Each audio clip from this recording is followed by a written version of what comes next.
ایک مشہور نام آپ نے سنا ہے حاتم طائی کا، جو اسلام سے پہلے حضور اکرم صلی اللہ تعالی علیہ وسلم کی بعثت مبارکہ سے تھوڑا سا پہلے آنے والا ایک انسان تھا، جس کی سخاوت، جس کی مہمان نوازی کے چرچے آج بھی ہیں، مثالیں دیتے ہیں۔ انسان کی خدمت کرتا تھا، انسانوں کی خدمت کرتا تھا، تو اللہ تعالیٰ نیک ہونے کی وجہ سے، چونکہ وہ حضور اکرم صلی اللہ تعالی علیہ وسلم کے ولادت باسعادت سے پہلے ہی انتقال کر گیا، لیکن اللہ تعالیٰ نے اس کی نیکیوں پر مہر لگانے کے لیے ایسا کر دیا کہ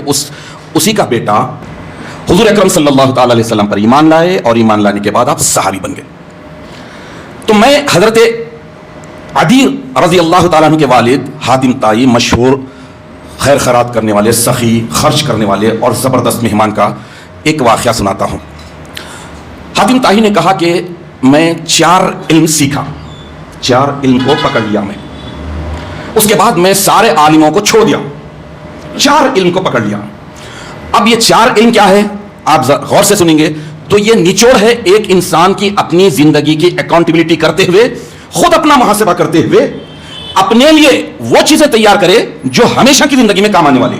اپنے لیے وہی کام کرے جو اس مختصر سی زندگی میں کرنے کے لیے اگرچہ کہ دقت ہوگی، مشقت ہوگی، محنت لگے گی، لیکن اس سے اللہ راضی ہوگا۔ تو حساب خود کا اپنا دینا ہے۔ تو حاتم طائی کہتے ہیں کہ 4 علم میں میں نے 4 علم کو اختیار کر لیا۔ سب سے پہلا یہ کہ میں نے سمجھ لیا کہ جو رزق اللہ نے میرے قسمت میں لکھا ہے وہ نہ زیادہ نہ کم، مجھ تک برابر پہنچ کر رہے گا۔ اس کے بعد میں نے زیادہ کی طلب کو چھوڑ دیا، پوائنٹ ٹو بی نوٹڈ، رزق اللہ نے لکھ دیا۔ اب اسی بات کو سورہ 12واں سورہ جو شروع ہوتا ہے اللہ تعالیٰ اس میں گارنٹی دے رہے ہیں، وَمَا مِن دَابَّةٍ فِي الْأَرْضِ إِلَّا عَلَى اللَّهِ رِزْقُهَا، زمین پر ایسا کون سا جاندار ہے جس کے رزق کا ذمہ اللہ نے نہ لے لیا ہو، یعنی لے چکا ہے، گارنٹر ہے، اللہ ذمہ لے لیا۔ تو حاتم طائی پہلا علم جو اختیار کیا بتا رہے ہیں، اللہ تعالیٰ اس لیے نوازا، اتنا نوازا کہ خیر خیرات میں ایک ریکارڈ ہے، آج تقریباً 1500 سال کے بعد بھی ان کا ذکر کیا جاتا۔ دوسرا علم جسے میں نے اختیار کر لیا، اللہ کا جو حق ہے، اللہ کا جو حق ہے وہ مجھ پر ہی ہے،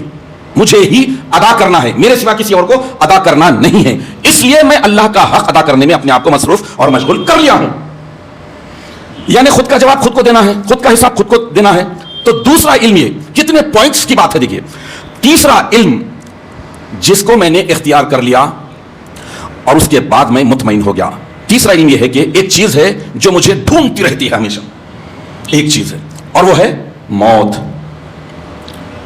تو میں نے جب موت سے بھاگنا ممکن ہی نہیں ہے تو میں نے سوچ لیا کہ اس کے ساتھ سمجھوتا کر لوں اور موت کو آسان بنانے کے کام کرتا جاؤں۔ چوتھا علم جو میں نے اختیار کیا وہ یہ ہے کہ میرا اللہ مجھ سے بہرحال، ہر صورت میں، ہر کنڈیشن میں، any condition, any situation, any where, any position, میرے حالات سے بالکل باخبر ہے، واچ کر رہا ہے، خبردار ہے، میری رتی کا خبر رکھتا ہے۔ میں نے اس سے شم رکھی اور برے کاموں سے اپنے آپ کو روک لیا، اپنے ہاتھوں کو اٹھا لیا۔ اب یہ چاروں کے چاروں چیزیں ایسی ہے، یہ ہمارے لیے بہت بڑی اس میں سیکھ ہے، لیسن ہے کہ اللہ تعالیٰ بتا رہا ہے کہ خود کا حساب خود کو دینا ہے، تو یہ ساری چیزوں کو، یہ بڑے بڑے ہائی لائٹ کیے جانے والی چیزوں کو اختیار کر لو، تب کہیں جا کر انسان اللہ تعالیٰ کی مرضی کے مطابق زندگی گزار سکتا ہے۔